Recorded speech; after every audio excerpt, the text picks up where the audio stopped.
ఒక ఆత్మజ్ఞానం, ఒక బ్రహ్మజ్ఞానం పొందాలి అన్నా ఫస్ట్ మన శరీరం సహకరించాలి.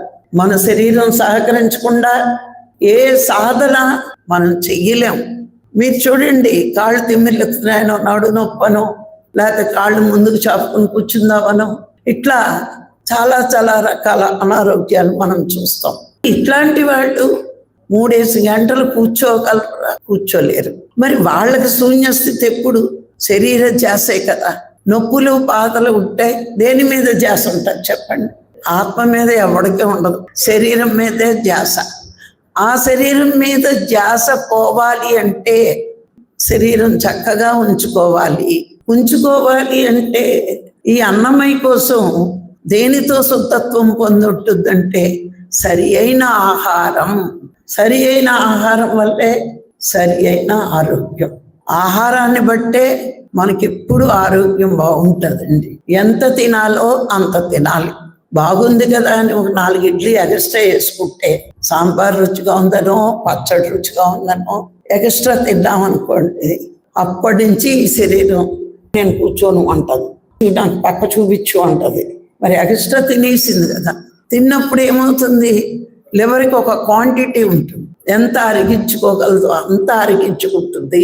ఎక్సెస్ ఇచ్చేటప్పటికి ఇప్పుడు చూడండి, కరెంటు లోడ్ ఎక్కువైతే ట్రిప్ అయిపోతూ ఉంటుంది. ఇది కూడా లివర్ ట్రిప్ అయిపోతుంది. అయిపోయి మంచం ఎక్కుతానంటది. ఇది ఒకసేపు పడుకుంటే బాగున్నాను అంటది. ఇది ఎప్పుడు మనకి పడుకుంటే బాగున్నాం అంటే మనకి పెద్ద అనారోగ్యం ఉన్నట్టే.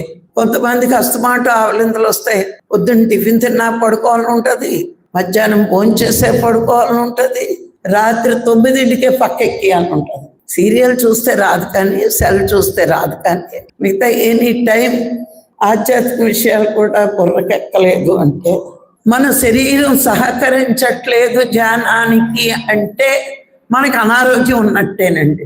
చెయ్యలేకపోతున్నాము అనుకుంటే ఎక్కడో బద్ధకమనే అనారోగ్యం ఉంది దాన్ని. అందుకే సరి అయిన ఆహారం ఉంటే శరీరం చక్కగా కూర్చుంటుంది.